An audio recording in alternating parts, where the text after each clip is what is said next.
वरळी कोळीवाड्यामध्ये पारंपरिक पद्धतीनं होळी साजरी करण्यासाठी आता नागरिक सज्ज झालेले आहेत। वरळी कोळीवाड्यात होळीच्या एक दिवस आधीच कोळी बांधव एकत्र येऊन होळीचं दहन करत असतात। पारंपरिक कपडे घालून, दागिने घालून आणि नृत्य करत होळीचा हा सण वरळी कोळीवाड्यात मोठ्या आनंदात, मोठ्या उत्साहात साजरा केला जात असतो। इथल्या या होळीचं हे वेगळेपण पाहण्यासाठी मुंबई बाहेरून सुद्धा अनेक लोक दरवर्षी येत असतात।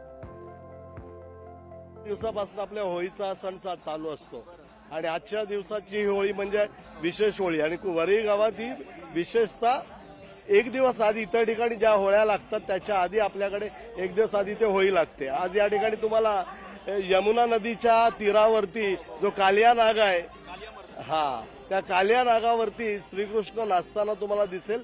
त्याचबरोबर या ठिकाणी दहीहंडीचा सराव करताना तुम्हाला या ठिकाणी दिसेल आणि ही होळी सर्वात जुनी होळी आहे आणि होळी बघण्यासाठी मी खास इथे आलो आहोत। आता जी होळी आहे ज्यामध्ये कोळंबी आपल्याला पाहायला मिळते, अशी होळी पाहिली होती का तुम्ही कधी यापूर्वी?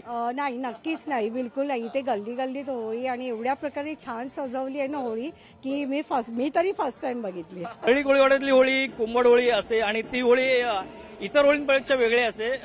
आपली जी प्रमुख होळी असते ती उद्या असते, पण ही वरळी कोळीवाड्यातली होळी आज हे केली जाते आणि त्या होळीला कोंबड होळी असं नाव आहे आणि प्रत्येक गल्लोगल्लीत आपण हा होळीचा उत्सव आपण बघू शकता। होळी होळीसारखी असते, वेगळं काय असतं, पण इकडे आल्यानंतर ऑसम वाटलं मला।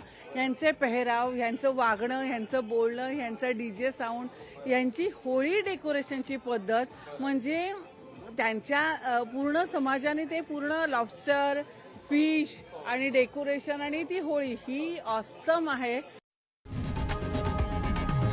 लोकशाही मराठी ऐका, पहा, जागरूक रहा।